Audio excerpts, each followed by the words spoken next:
करने वाली हूँ। तो जरा ध्यान से देखिएगा। पहले आप जैसे मेरे पीछे यहाँ देख रहे हो, ये West Bengal state electricity distribution company limited की तरफ से है, जिसे हम शॉर्ट में WBSEDCL के नाम से जानते हैं। यहां पर हमारे जूनियर इंजीनियर इलेक्ट्रिकल वालों के लिए, जी हाँ, पहले मैं ये बता दूं कि अगर टेक्निकल में बात करूं तो ये कंप्लीटली इलेक्ट्रिकल वालों के लिए वैकेंसी आई है। दूसरा, इसके अलावा जो हमारे नॉन टेक स्टूडेंट्स हैं, जैसे कि MBA वगैरह, MBA की हुई है आपने फाइनेंस में, या आपने CA है, आप CA, ठीक है, तो आपके लिए MBA HR में भी है, वो भी अलाउड है, और CA कर रखी है तो भी उनके लिए भी पोस्ट है। अलग अलग पोस्ट है, मैं यहाँ पर आपको सारी बताऊंगी। पहले आपको कैसे करना है, कि अप्लाई करना भी शुरू हो गया तो कैसे करना है मैं वो बता दूं। आप ये कौन सी अपनी West Bengal state electricity distribution company limited की ऑफिशियल साइट पर जाएंगे, और इसमें ना ऊपर नहीं मिलेगा, नीचे आइएगा करियर में। जैसे यहाँ कैरियर में जाएंगे, यहां पर आपको न्यू रजिस्ट्रेशन पे क्लिक करना है, तो आपसे आपकी डिटेल्स वगैरह फिल करने को बोलेगा, आपको अपनी डिटेल्स फिल करनी है। ये आप क्लोज कर देंगे और यहाँ पर देखिए इस तरीके से आपके सामने कि आप किस पोस्ट के लिए अप्लाई कर रहे हैं, इस तरीके से आपको अपनी डिटेल फिल करनी है। ओके, ठीक है। ये अब नोटिस क्या कहता है, पहले तो मैं ये आपको इंफॉर्मेशन दे दूं है क्या क्या। अगर आप यहां पर देखोगे तो 27 तारीख से आपके फॉर्म भरने की प्रक्रिया शुरू हो चुकी है भाई। इसीलिए मैं ना चाह रही थी कि प्रक्रिया शुरू हो जाए ताकि मैं आपको करके दिखा दूं, मैंने जो दिखाया अभी आपको, ठीक है। और कब तक? 29 तारीख तक आपके फॉर्म भरे जाने हैं जी। 29 दिसंबर, ये नहीं, ये मत सोचना 29 नवंबर ही, नहीं, 2 दिन नहीं, 29 दिसंबर तक की है। ओके, इसमें ना मैं आपके सारे क्वेश्चंस के आंसर्स देने वाली हूँ। अदर स्टेट अलाउड है नहीं है, कैसे क्या है, क्योंकि मैंने खुद इस पे थोड़ा सा काम करके देखा है, तभी बता रही हूँ। अभी मैं काम इसी पे ही चल रहा था मेरा। 27 तारीख से 27 नवंबर से 29 दिसंबर तक आप इसमें भरेंगे। इसके बाद जो आपके लिए मोस्ट इंपोर्टेंट पॉइंट है, आ जाइए सीधा इसके ऊपर। ये तो कंपनी ने अपने अवार्ड्स बता रखे हैं क्या क्या हमें मिले हुए हैं। देखो 3 पोस्ट उन्होंने निकाली है, ठीक है, यहां पर आ जाती हूं मैं। 3 पोस्ट उन्होंने यहां पर आपके लिए निकाली है।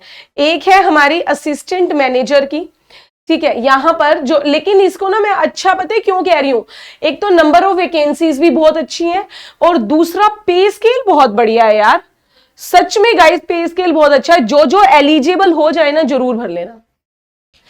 सबसे पहली पोस्ट जो उन्होंने निकाली वो निकाली है हमारे असिस्टेंट मैनेजर HR के लिए, ठीक है। इसकी आपकी 20 पोस्ट है, 3 जनरल की हैं।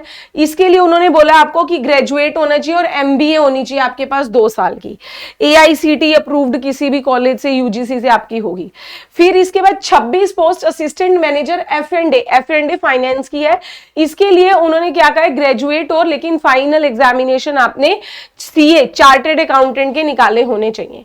इसके बाद जो मेन इंपॉर्टेंट वैकेंसी है हमारे टेक्निकल वालों की, वो है ये भाई junior engineer electrical grade 2, JEE की ग्रेड 2 की। और ये देखो भाई पोस्ट,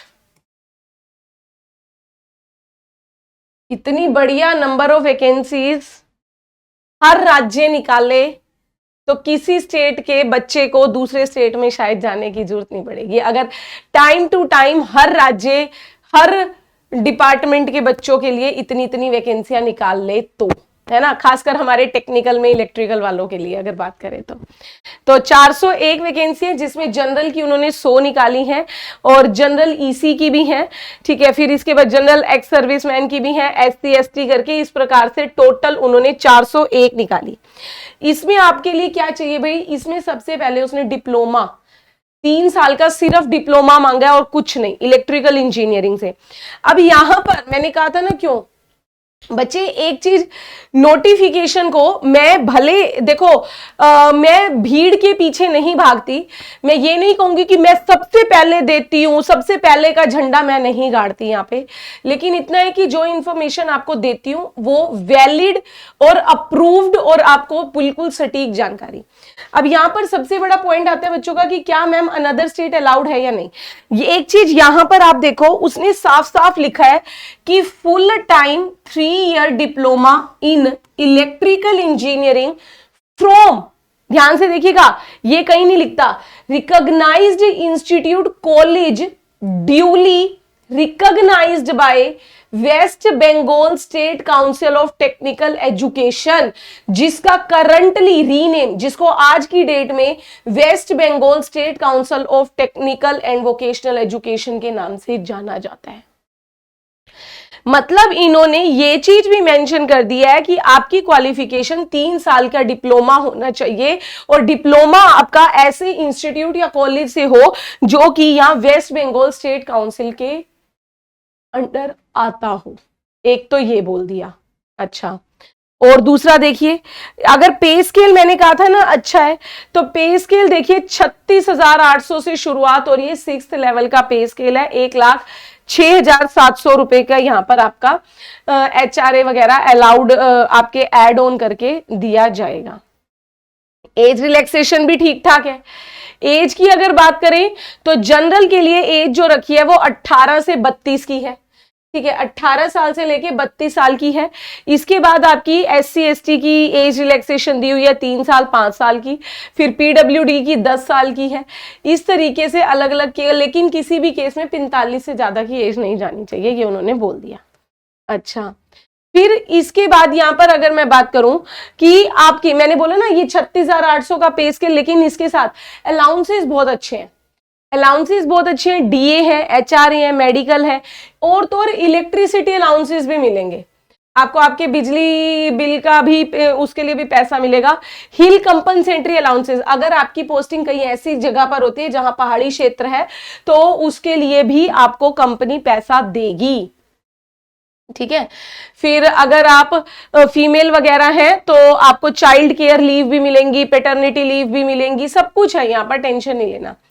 फिर इसके बाद उन्होंने, लेकिन यहाँ पर क्या कह रहा है, अगर आप मैनेजर, असिस्टेंट मैनेजर के लिए अप्लाई कर रहे हैं तो 3 लाख का बॉन्ड है, और अगर आप JE के लिए अप्लाई कर रहे हैं तो आपका 2 लाख का बॉन्ड है। लेकिन परेशान नहीं होना, वो बॉन्ड सिर्फ और सिर्फ, आजकल तो हर कंपनी करवाने लगी है, BSP HCL ने भी करवाया है, तो ये बॉन्ड में आपका क्या है भाई, जब आपका अगर सिलेक्शन हो जाता है, जब आप DV वगैरह के लिए जाते हैं तब आपसे ये मांगते हैं। इसमें आपका क्या होता है कि 2 लाख रुपए देने नहीं होते, सिर्फ एक आपको मजिस्ट्रेट के साइन करवा के, अगर आपका जो स्टैम्प पेपर होता है उसके 100 रुपए के स्टैम्प पेपर के ऊपर लिखवाने होते हैं। ये ड्राफ्ट एक तरीके से तैयार किया जाता है। तो ये सिर्फ और सिर्फ इसलिए होता है कि भाई अगर आप मान लीजिए टाइम से पहले छोड़कर जा रहे हैं, तो इन्होंने जो बोला है 4 साल का है कि हमारे लिए आप काम करोगे, कम से कम 4 साल में 1 साल तो ट्रेनिंग का है और 3 साल कम से कम आप हमारे लिए काम करके जाइए। ये मत सोचना कि ये सिर्फ 4 साल, नहीं, परमानेंट जॉब है ये। अच्छा, फिर इसके बाद यहां पर अगर मैं बात करूं तो ये एक चीज देखिएगा, यहां पर उसने कहीं पर भी UR लिख दिया और एलिजिबिलिटी में लिखता है all Indian citizens are allowed.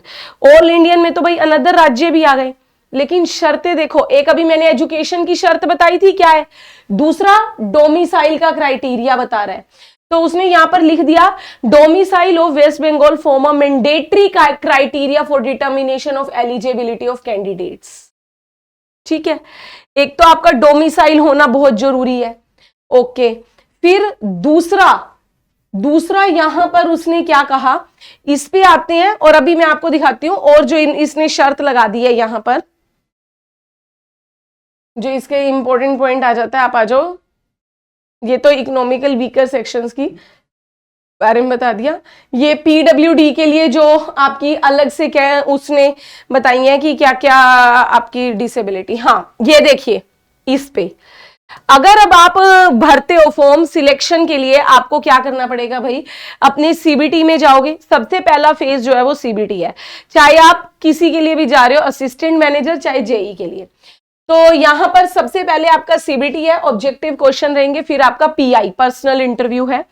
इस CBT में यहां पर उसने बता दिया कि हम 1:3 के रेशो में कॉल करेंगे, मतलब जितनी कैटेगरी वाइज वैकेंसी निकालनी है उससे 3 गुना ज्यादा स्टूडेंट्स यहां पर बुलाए जाएंगे, ओके। अच्छा, और यहां पर देखो CBT में यहां पर उसने क्या कहा, अब बच्चे सोचे कि मैडम इसने कहीं पर भी ये तो नहीं लिखा कि हमें कोई राज्य भाषा आनी चाहिए। ये देखो यहां पर लिख देता है ना, यहां पर लिख देता है। अब आप किसी भी पोस्ट के लिए अप्लाई कर रहे हैं तो आपका देखो कैसा आपका पेपर आएगा, उसने आपको दिखा दिया साफ साफ पेपर कैसा आएगा। कहते हैं सीबीटी 85 नंबर का होगा, 85 मार्क्स का होगा, 90 मिनट्स आपको मिलने वाले हैं, 1.5 घंटे का वक्त मिलेगा। लेकिन इसमें डोमेन नॉलेज मतलब आपकी इलेक्ट्रिकल की 50, इंग्लिश 5, 10 एप्टी और 10 कंप्यूटर, और फिर ये क्या है, टेस्ट ऑफ बंगाली या नेपाली। आपको बंगाली या नेपाली लैंग्वेज आनी चाहिए। उन्होंने ये भी बोला है कि आपको बंगाली रीड भी राइट भी करते आनी होनी चाहिए, और पेपर में भी इसका एक सेक्शन रखा जाएगा। और ये जो लिखा है ना सेक्शन या पार्ट वाइज क्वालिफिकेशन, तो भाई ये भी आपके लिए जरूरी है। आपको यहां आप डोमेन में 50 में से 20 तो लेने ही है, 20 से ज्यादा लो तो कोई दिक्कत नहीं है, कितने मर्जी ज्यादा लो, वो तो आपकी मेरिट लिस्ट में है, ऑब्वियसली बहुत ज्यादा लेने। अगर 20 से कम ले लोगे तो भले ही आपकी इन सब में फुल मार्क्स हो फिर भी आप अलाउड नहीं होंगे। सेम ऐसे आपकी लैंग्वेज में नेपाली या बंगाली में से जो भी लैंग्वेज आप चुनते हो फॉर्म फिल करते टाइम पे, उसमें के 10 क्वेश्चन आपसे पूछे जाएंगे। 10 में से अगर 4 नंबर नहीं लिए ना तो आप नहीं अलाउड है। भले ही बेशक 85 के अगर आप 10 ये छोड़ दो, बेशक आप कहो कि मैं पूरे 75 भी ले लूंगा ना, ये 10 छोड़ दो, तब भी उसमें 10 में से 4 नहीं आया तो आप अलाउड नहीं है। तो वेस्ट बंगाल, अब यहाँ पर बंगाली या नेपाली लैंग्वेज तो जहां तक मेरे को लगता है कि भाई वहीं के लोगों को आती होगी, हमारे यहाँ पर अगर हम देखें तो अनदर राज्य में तो नहीं पढ़ाई जाती। एक ये हो गया। अच्छा, और एक चीज और बता दूं, यहाँ पर फाइनल ईयर स्टूडेंट भी अलाउड है। अगर आप डिप्लोमा कर रहे हैं अभी या आपका फाइनल ईयर में है तो भी अलाउड है। और दूसरा, कई बच्चों के दिमाग में आ रहा है, कुछ बच्चे ना जैसे ये सीए वगैरह की बात करें या एमबीए वगैरह या फिर हमारे जो भी अनदर है, पार्ट टाइम अगर आपके हैं तो भी स्टूडेंट्स अलाउड है, डिस्टेंस लर्निंग वाले स्टूडेंट्स भी अलाउड हैं इसमें, ये भी याद रखिएगा। ये आपको बता दिया कि 90 मिनट्स, और इसमें याद रखिएगा इसमें नेगेटिव मार्किंग भी है। जी हाँ, 0.33 की नेगेटिव मार्किंग है, ये याद रखिएगा, 0.33 की यहां पर नेगेटिव मार्किंग भी रहेगी। अच्छा, अप्लाई कैसे करना है ये मैंने आपको बता दिया। इसके बाद अब आपकी आती है, ये सारे आपको डॉक्यूमेंट्स जो है वो अपलोड करने होंगे। सबसे पहले तो बोल ही दे रहा है डोमिसाइल सर्टिफिकेट, तो आप समझ गए डोमिसाइल किसका बनता है, अपने अपने राज्य का। तो अनदर स्टेट अलाउड, क्लियर भाषा में बोलूं तो नहीं है, अनदर स्टेट अलाउड नहीं है, ऐसी उसने शर्तें लगा दी इसीलिए। फिर इसके बाद बात आती है कि मैडम फॉर्म कितने का है। तो अगर हम बात करें जनरल कैटेगरी की तो ये असिस्टेंट मैनेजर दोनों के लिए 400 रुपए का फॉर्म है, लेकिन अपने जेई की बात करूं तो जेई के लिए 300 रुपए का फॉर्म है, 300, ठीक है, जेई वालों के लिए 300 रुपए का फॉर्म है। फिर इसके बाद मैडम पेपर होगा कहां, देखो उसने यहां पर एग्जाम के लिए सीबीटी के तो सेंटर बताए हैं, ये सारे वेस्ट बंगाल के ही हैं। 13 सेंटर, सिलीगुड़ी है, सूरी है, कोलकाता है, पश्चिम पूर्वा मेदिनीपुर है, हावड़ा है, ये इन सब में ही होंगे। लेकिन जो अगर आप सीबीटी क्लियर कर लेते हो उसके बाद पीआई जाते हो तो पर्सनल इंटरव्यू जो है वो आपका सिर्फ और सिर्फ कोलकाता में होगा, ठीक है। पर्सनल इंटरव्यू सिर्फ और सिर्फ आपका कोलकाता में होना है, ये याद रखिएगा। सारी इंपॉर्टेंट जितनी भी इंफॉर्मेशन थी वो सारी मैंने आपको दे दी। खासकर ये वेस्ट बंगाल के अपने स्टूडेंट्स के लिए बहुत ही अच्छी अपॉर्चुनिटी है, तो गाइज आप लोग जरूर फील कीजिएगा। इतनी अच्छी पे स्केल के साथ इतने लार्ज नंबर ऑफ वैकेंसीज नहीं मिलती हैं। पोस्टिंग आपकी ये वेस्ट बंगाल के किसी भी प्लांट में आपको दे सकते हैं। इलेक्ट्रिकल वालों को एक चीज और भी बता दूं, आप लोगों को अगर अपनी बढ़िया तैयारी करनी है तो इसका अगर आप बैच चाह रहे हो तो हमारा आरआरबी जेई वाले बैच से आप जुड़ सकते हो, वहां पर आपका सारा टेक्निकल कवर मैं कराऊंगी। नहीं तो डेली आपकी 3:30 बजे और 12 बजे कल सैटरडे 12 बजे आप लोगों के लिए मैं एक मैराथन क्लास ले रही हूं इलेक्ट्रिकल इंजीनियरिंग की इसी यूट्यूब चैनल पर, तो आप वहां पर मेरे साथ जुड़ सकते हैं अच्छे से अच्छे अपनी क्वेश्चन प्रैक्टिस करने के लिए। ऐसी अपडेट के लिए जुड़े रहिए मेरे साथ केजीएस इंजीनियर्स जेईई चैनल पर। Thank you very much.